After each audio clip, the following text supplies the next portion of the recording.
All right, hey everybody. I hope I have everything I need today. So we are doing some knotted lace today, and I took 2 classes with Elena Dixon, who is the author of 3 books and a video on Mediterranean knotted lace. And her books are this one, which is knotted lace, this one, which is Mediterranean knotted lace, and this one, which is, I think it was Babila, something like that, knotted lace flowers. So she has 3 books, and I took 2 classes with her, and I greatly enjoyed my classes. She's an excellent teacher, a lot of fun, and she tells the best stories because she's from Australia, and so of course the differences in like language and what's the word that I want, and your colloquialisms, I think that's the right word, is fabulous. She tells just like the best stories, and I have this whole list of things Elena says that anyway, they're fabulous. So like, for example, when she talked about hot flashes, they were personal summers, because it was just funny. It was just funny the way that she said it. So anyway, moving on. So when we were doing our little series on the history of different laces, I thought, oh, it would be, really fun to kind of get back into Mediterranean knotted lace. And I love that Elena has kind of taken the country of origin away from knotted lace. Hey, Kathy. Because the thing is, this is such an old technique that pretty much all of the countries in the Mediterranean want to claim it. So this book, we'll call it Turkish Needle Lace, and I do have this one, Needle Lace Flowers. So in, what's her name? Oh yeah, I'm gonna really butcher this. I think it's Feigen. I don't know. Anyway, she calls it a Turkish needle lace, and she's not wrong. It is Turkish. But you'll also find that it's listed as Armenian needle lace. You'll find it as Palestinian needle lace. You'll find it as a Greek needle lace. And so I really like that Elena just said, you know what? We're just going to call this Mediterranean knotted lace and be done. And that way we can encompass all of these countries. And it's not, attributing it to any one country. Because again, this is such an old art. This knotted lace craft has been done for thousands of years, like literally thousands of years, and it's just a very old art. So there's really no point in attributing it to any one like sort of modern country. I mean, we could have called it like what's an old, it's a really old country here, gotta think, hang on. We could have called it something like Athenian knotted lace. Well, I mean, it might have been, but it's also, I mean, it's the knotted lace of that region, right? So it's really cool. It's fun to make. You don't need much at all, really. You need a needle, and I use this Sashiko needle because I happen to have a lot of them. This one I think is a tulip, but the Olympus ones work as well. I think that Elena says to use a number 3 milliners, or what's the other one that she tells you to use? Hang on. Let me see. I know she said a number 3 milliners or a number 3 darning needle. So milliners needles are also sometimes known as straw needles, just, throwing that out there. But I think the key really is just that you want a little longer needle than just a regular sewing needle. You can make it with a sewing needle or an embroidery needle, but it's just a little bit easier if you have a little longer needle. You want one that's a little bit, not too stiff, but doesn't have too much give, because you are wrapping your thread around your needle, so you need to be able to grip it. And you want to make sure that it has a little bigger eye, if you can get one with a little bigger eye. Again, that's why the sashiko needles worked great, like beautifully. In fact, I told Tina that we should really just like stock some because they work for the sashiko kits that we are carrying and that we want to have more of, and they also work for this knotted lace, which is awesome. Now, I am an amateur. I need to reiterate that. Amateur, like novice, beginner. I am not the authority on this. I'm not teaching a class in this because I don't know enough. Like, I don't know enough. I'm learning more and I enjoy it, but I am not an authority. I am not an expert when it comes to the knotted lace. I've been playing with it. I have little samples to show you. I'm going to show you the basic knot, and I'm going to talk to you a little bit about what I learned in my classes today, but I am not the final authority on this. However, I emailed Elena,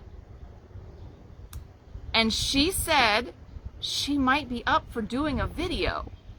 So I'm going to chit chat with her and see if maybe we can have her come, you know, on Facebook Live one like afternoon, evening when it's convenient for both of us, and talk about knotted lace. So I know, right? That'll be fun. Plus, I mean, I do miss her. She's so nice. She's such a nice gal. Anyway, and she used to travel back and forth because her husband was from the US, but anyway, they've sold their house and now they're just in Australia, which is, it's totally fine and I get it. But yeah, I would love to chat with her. So anyway, what do you need to get started? You need a needle. I talked about that. You need thread. Tighter twist thread works better. The softer twist threads don't work quite as well. The Olympus actually worked beautifully. This is the medium size, worked beautifully. Lizbeth in, this is 40, 20 or 40, works beautifully. You can use the DMC if you really want to. There's other like crochet threads out there that work fine. But you want a little bit harder thread, and you want one that has more twist to it, because that's going to give you a better finish to your knots. And you don't want your lace to look too like fuzzy, right? You know, fuzzy lace is okay, but most of the time we want clean, smooth lines. Because each of these is a knot, if you make a mistake, you do usually have to cut it out. If you haven't pulled your knot too tight, sometimes you can take that needle tip and stick it in it and fix it. But yeah, it's kind of hard. It's kind of hard. It's pretty much, you're going to have to cut it out. Just that I'd warn you there. What else do you need? You need scissors. So you need a needle, you need thread, and you need scissors. And everything else is kind of superfluous. So you do have the option of attaching your needle lace to fabric if you want. So I have one sample that I did with, let me grab it, with a, here it is. It's not finished. Started anyway, with this little cotton center. So you can make these little cotton centers, and you can start with, you know, any size of cotton center. Or you can, that doesn't look great. Or you can use it as an edging, so you can attach it to, and these again, these are more samples as I was learning, but you can attach it to the edge of whatever you want to work with. So that's another option. And I'll keep these out because they're kind of fun to look at.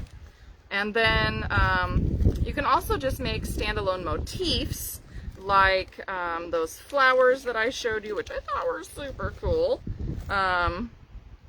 Or I went through and like got all of my books and stuff out.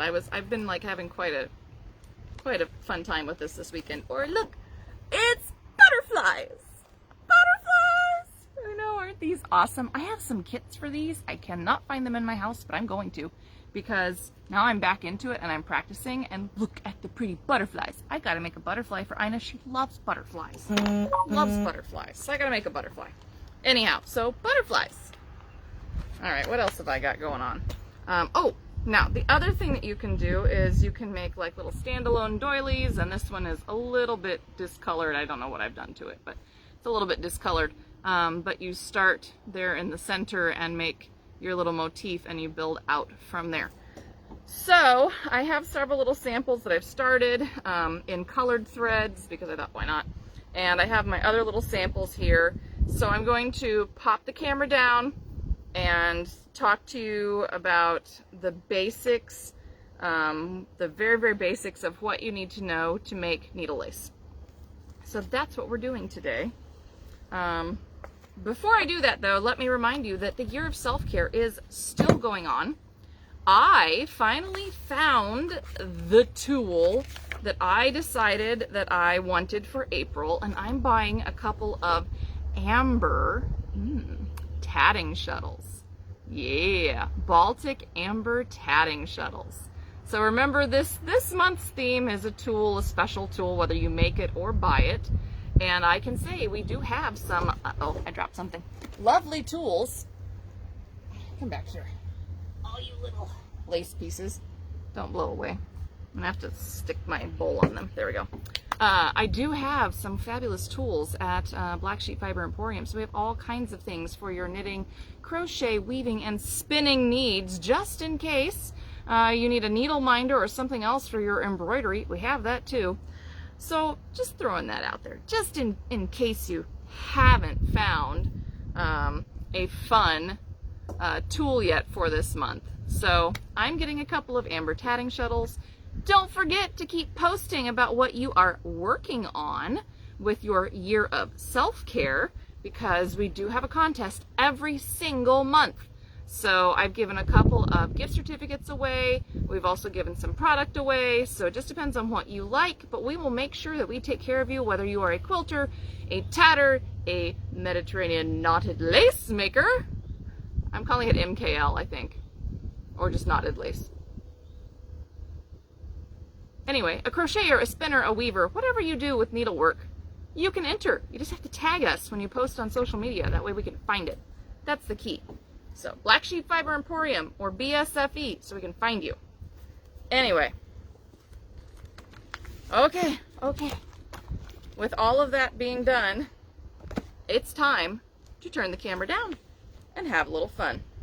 So let's see. I like this one right now. So we'll just set these out of the way, and I'm going to turn the camera.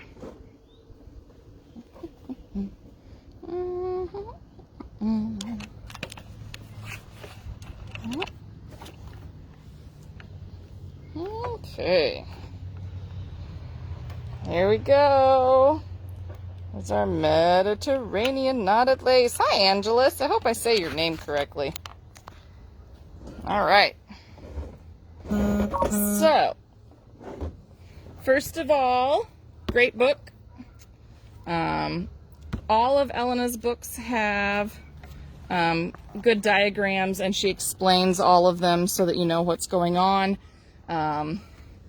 The easiest thing to do is to see these by diagram. It's much harder to describe it in terms of the written word, because the techniques are fairly simple, but they don't really have a standard set of stitch names. And most of the time you just learn this by doing it and being taught. So I can highly recommend, if you are going to learn to do this, that you start with just your little folded piece of fabric, and you learn by making a lot of basic loops like she's shown here, because practice really does make perfect when it comes to this art, and none of my work is perfect. And I just want to reiterate, I am a novice, I am a beginner. I'm showing you the tiny dab of what I know, and I'm trying to get you like an internationally known teacher to come talk and just give you a little bit of advice. So anyway, this is just like a tiny little taste of knotted lace. So anyway, Elena has a great book, 3 great books actually. She does beautiful work, and She really breaks it down for you so that you can learn how to do these things. But like I said, I think it's a lot easier to learn this in person. So I want to talk a little bit about the stitch itself. So I have a motif that I've started here, and I'll show you how to start the motifs as well. But this is a motif that I have started right here, and I'm just using some Lisbeth in some size 40. I'm going to drop the camera a little bit closer if I can. There we go. And you make the same knot throughout. The difference is in how big or how small you make your loops. And like I said, I'm still practicing here. I made my loops way too big down here.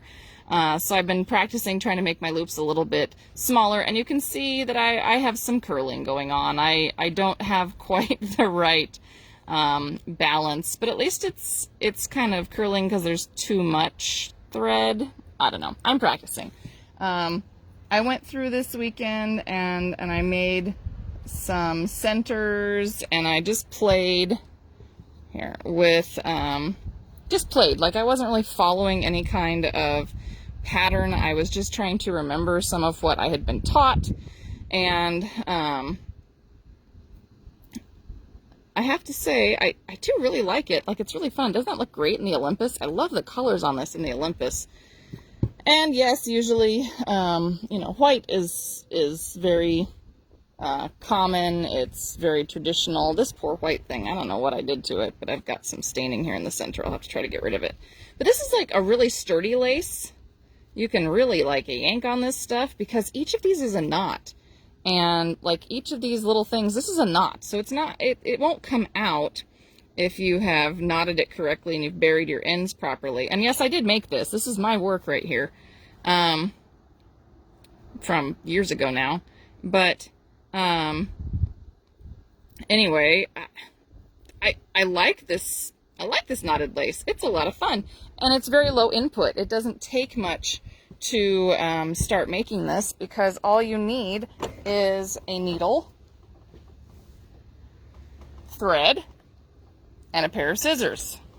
And for anybody that, is an avid needle worker, you're probably going to have most of that hanging around your house anyhow. So let's talk about the basic stitch. There's just one stitch. And again, everything else is just in how you use that stitch. So to do the basic stitch, let me see which direction I'm going. This way. You are almost always working from left to right. I think that's correct. So you'll flip your work around. If you are a left-handed person, you work backwards to that. But you're almost always working left to right. Unless I said, if you're left-handed, you'll work right to left. Anyway, so what you do is you stick your needle. I gotta get these out of the way. All my little pieces are trying to blow away because it's quite windy out here, so I have to, there, keep them down. So you'll put your needle in, and if I was going through a piece of fabric, for example, I would be inserting my needle through my fabric and then performing these stitches, okay? So this is just a basic thing. Okay, you're going to take your needle and stick it through the loop, just like this. You make sure that your needle is behind your thread. This is the key, behind your thread right here. And then you grab the two tails from the eye of your needle and you wrap them from right to left, up and over and behind your needle. And then you pull. And it makes this figure 8 type loop right here. This figure 8 type loop. This is the knot portion. You adjust the placement. See my nice little figure 8 knot? You adjust the placement and how large you want your loop to be by sort of pulling and jiggling. And then you just pull it tight, and that's your knot. That's all it is right there. That one little knot, just keep doing this, a one little knot, same little knot, but you vary the amount of thread that you put in between your knots in order to change the appearance. So you can make things like this. This is fun. Sorry, that's the back side there. So this one has little tiny picot stitches on a long loop, as well as these little closed loops up at the top that sort of make a little picot edging. So we have basic loops, we have long loops, we have little picots, which are just tiny little knots, basically, with very little thread between them. And then these three longer loops that make the picots. And that's what I was making on this guy. I was just trying out some little picots around the edge there, just for fun. Just to play with it, just for fun. So let me show you the basics of starting from the center. Now that we've looked at that basic knot. So I'm just going to set my needle aside and grab a new one. Now this one I believe is a number 3 milliner's needle. I'm not entirely sure on that. This is one of the ones that Elena gave me when I did her class. So, and then here, we'll grab some more thread and we'll get started. Now there's two different ways that you can start. There's the long loop way to start, and then there's also like a closed loop way to start. And if you're just beginning, you'll only want to start with maybe a 2-foot length of thread. I am actually unwinding my thread from my tatting shuttles because I was trying to clean off some tatting shuttles, which is where a lot of my thread has come from to play with. So anyway, that's all we do. We just cut off some thread. I'm going to toss that shuttle out of the way. And here's how we get started. This is a very economical lace. I'm going to make a really long tail through the head just to get it out of the way. Now we have two options. If we want to do more of the long loops, something more like this, then what you do is you make a knot in the very end of your tail. Make a knot, and then we make a loop, and now this is how we get started. And this is tricky. This is like super tricky. I've started several of these this weekend just practicing, because this is all you're going to do. You're going to cross those stitches and make this little loop. You're going to stick your needle in through this and make sure that that thread is over the top of your needle again, and then take that thread from the back of your needle and cross it from right to left up and over the top of your needle and pull. And you're going to pull that tight. And that's your first stitch. That's it. That's your stitch right there. That's a whole stitch. And now comes the hard part, because now we need to make another stitch. So we're just going to go ahead, make another stitch.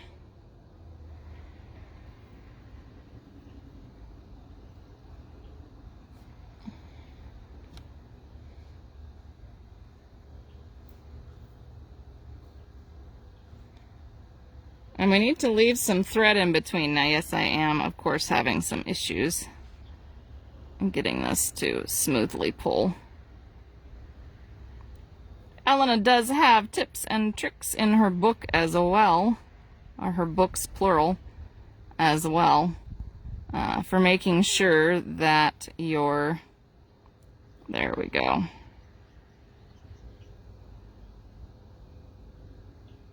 Ha ha ha. That's looking better. All right.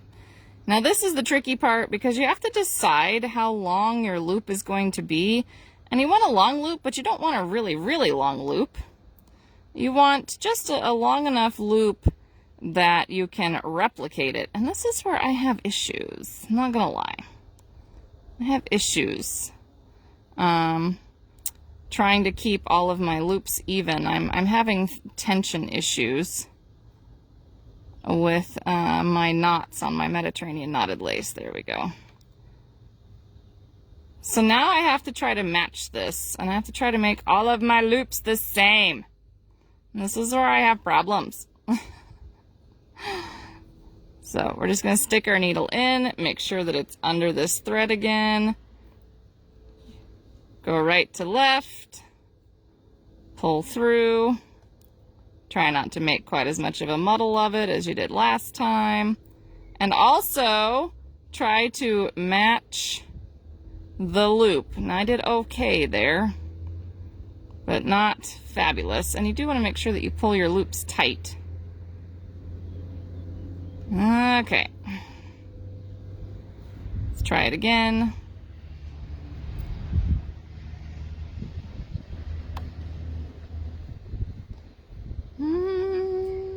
Hope I didn't pull that too tight. Well, actually, I might have been lucky. Let's hope that I was lucky. Looks okay. 3. So we'll keep doing this all the way around, adding these loops to this center.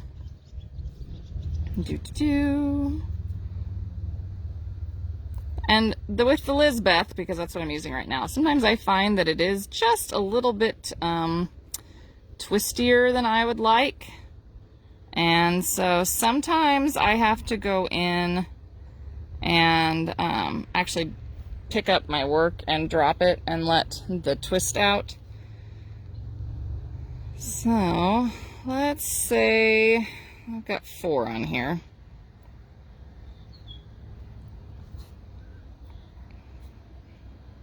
Now, Elena also has a great video that she did on Mediterranean knotted lace. I think it was in the 90s even. It's been quite a while since she did it. So you can always check out the master video and not my amateur hour work over here. Because remember, I am a novice. I don't claim to be anything more. I am not an expert in Mediterranean knotted lace. And this is the hardest part, getting started. 3, 4, 5. I'm only going to do one more because this is demonstration purposes. Okay. Really should have put this around my finger more. There we go.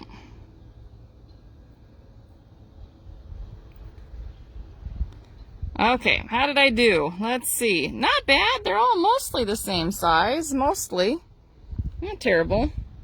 Alright, so usually you would do like at least 8 or 12, and then you're just going to pull on this tail, and then we are going to tie the tail and close it up to start.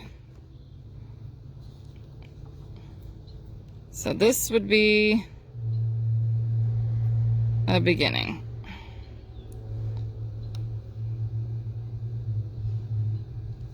Okay. So we'll pretend that I have more on here than just 6, but usually you'd have 8, 10, 12 of these little guys. And this is what starts your center. Something like this guy right here. Only I made these way too long, but I was learning, so, you know. Just doing my thing. Anyhow. And that's also the same idea for the center that I used here with these long loops. So that's how you would get started, and then from there you would use a carry up loop, as Elena calls it. Let's see, where's my thread coming from? Here. And we would use a carry up loop. And again, it's the same stitch. It's always the same stitch. Just like that. And that carries us up so that now we're ready to work. And then from here, you would work just basic loops, which are little ones. Uh-oh. Nope, Nope, the wind is blowing all my things again. I'm gonna have to... Hang on, gotta grab my sample. The wind is terrible today, I say. Terrible. I debated doing this in the house, but it was so nice outside. It's all sunny. Couldn't resist. Couldn't resist. Okay. Let's see, where am I? Anyway, this is all you need. Like, this is the whole thing. There's no, you don't have tons of fancy tools for this. Although you could buy yourself some really nice needles if you wanted to, and some nice thread, because who doesn't want nice needles and thread? And there we go. That's all we're doing all the way around. So this is one way to start. Don't know if this is my favorite way to start, but it's kind of fun. It's kind of fun. It's not terrible. The other way to start...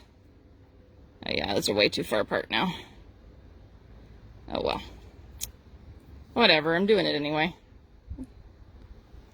And this is a central motif. This is like the way that you would start a doily or, any kind of small motif. I definitely can't get around my whole pattern like this. That's all right. Anyway, and then you would just keep working around and around and around versus flipping your work and going back and forth. So, and if you make mistakes, remember you have to cut them out. Oh yeah, there's just no way. Oh, that was terrible. All right, well, this one, kind of done with that one. Now the other way that you can start is actually by wrapping your thread around a central loop a couple of times and starting from there, and then you just work your knots over those 2 or 3 wrapped loops, but you do have to make a pretty small center. I probably could have made a smaller center even than this, but again, I was just practicing. And then you build out from there. So you have increasing stitches and you have decreasing stitches, and you can make some really fun shapes. You can build out triangles like this guy, and pyramids like these. What else do I have over here? Oh, and then this one's fun.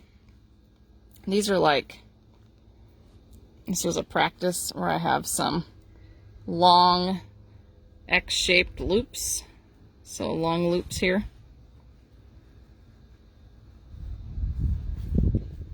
And then clearly I was ready to work back in my other direction to keep playing with this. There's a little edging that I did because I was learning. It's good practice. It's fun to learn. But it's all done with the same stitch. You just do the same stitch over and over and over again, and it's all about how you space your thread between your stitches more than anything else. So, okay. I suppose I'll show you one more time, even though I've done it several times. One more time. We're going in this direction. So I'm going to go through my loop and make sure that my thread is over my needle, lift it up, right to left, and then pull my thread through.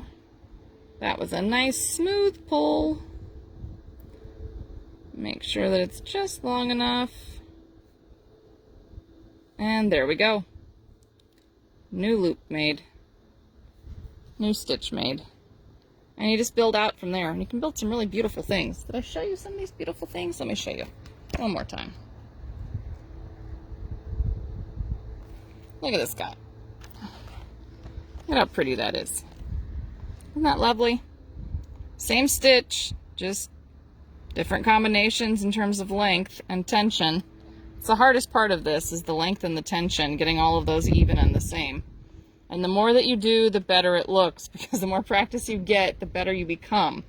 It's just sort of the way it is with this. So anyway, Mediterranean knotted lace, that's what we've been playing with today. I hope that you have enjoyed my sad little demonstration, because again, I'm a novice, I'm a beginner, I'm an amateur, I'm just learning this, I'm just playing with this, although it is fun. And I know a lot of times it's done in white, but I really like the color, I like the way it looks. I especially love the Olympus. The Olympus, I think, is much better thread for this than the Lizbeth. But of course I have tons of Lizbeth, and I needed to clean off some shuttles, so that's what I stole thread from, was my tatting shuttles. So anyway, let me flip this around. And Kathy, you know, the first class I took was actually with the Portland Lace Society. They did like a mini convention. What did they call it? Like the Northwest Lace Convention or something like that.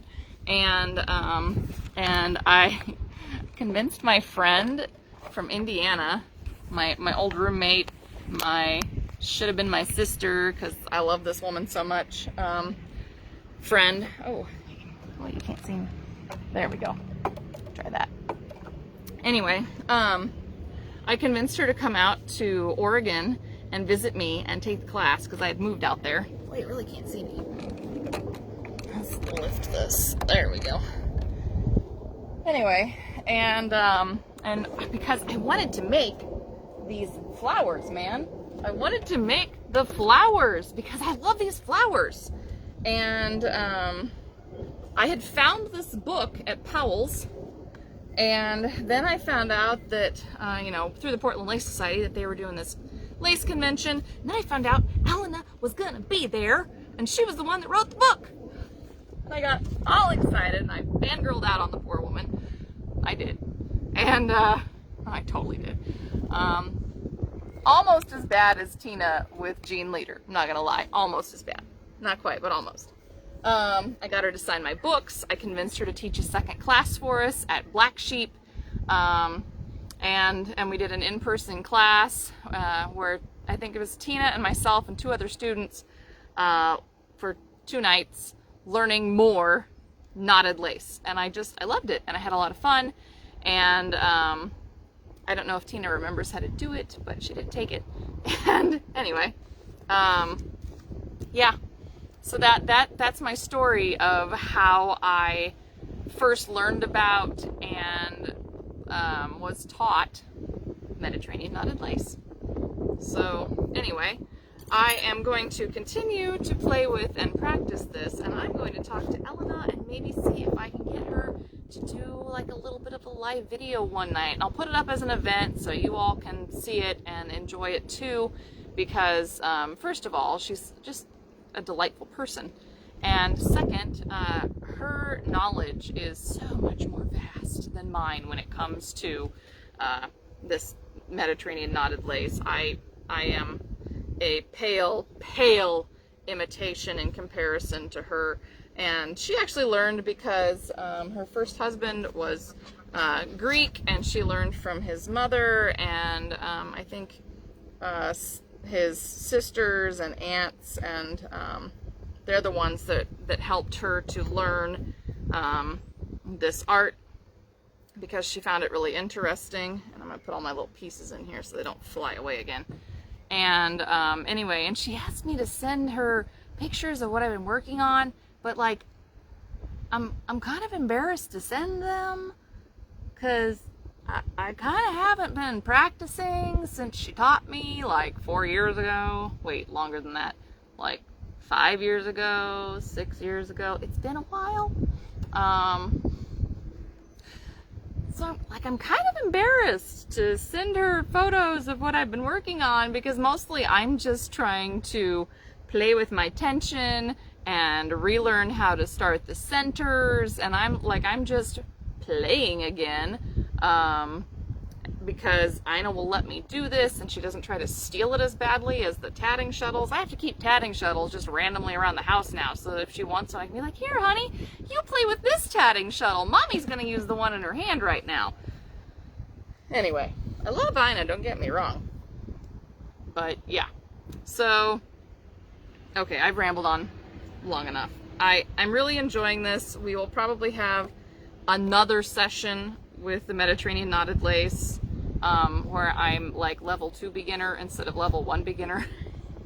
And like I said, I am going to talk to Elena about maybe doing a Facebook Live video and chatting with everybody and saying hi. So, I don't know, cross your fingers. I think I can make it happen. She's really nice, and I think we'll just find an evening and just do it. Anyway, so until, let's see, Wednesday I will be back with spinning, and we are going to be plying. I just have a 2-ply, but we're going to talk about plying again and things to remember and tips and tricks and blah blah blah on Wednesday. And then Tina will be back on Friday, and then I think the following Monday I'm going to be gone for the weekend. I'm going to a rabbit show, so I think next Monday I just kind of have a Q&A, a chit chat. So if you just want to like hang out and talk to me next Monday, that's what I'm gonna do. I might be doing more knotted lace, MKL. I'm just gonna start calling it MKL maybe. Or I might be doing some tatting, or I might be doing some knitting. I did wind yarn that I bought from an indie dyer through one of the Wafa sales. It's not from Pearly Shell. Where is it from? This or that yarn maybe. But I think I'm just gonna make some plain socks because I like making socks. It's been a while. I like socks. So that's on my agenda, the things I need to do. But if you haven't been over to the Black Sheep website lately, we do have new things. We have brand new Handmaiden. We have brand new Olympus. I'm pretty sure that we now have the thick, medium, and fine, as well as the metallic. Tina said she's working on getting that in the system. What else do we have going on? Oh my gosh. I did put up another beginner's tatting class for June, and Tina is also doing a live in-person class at the Hillsborough shop with needle felting for repairing holes. So it's needle felted repair wear. If you're interested in that class and you happen to be local, she would love to see you. And she's also talking about doing a dyeing class in July. So she wants some feedback on when you would like to see the dyeing class.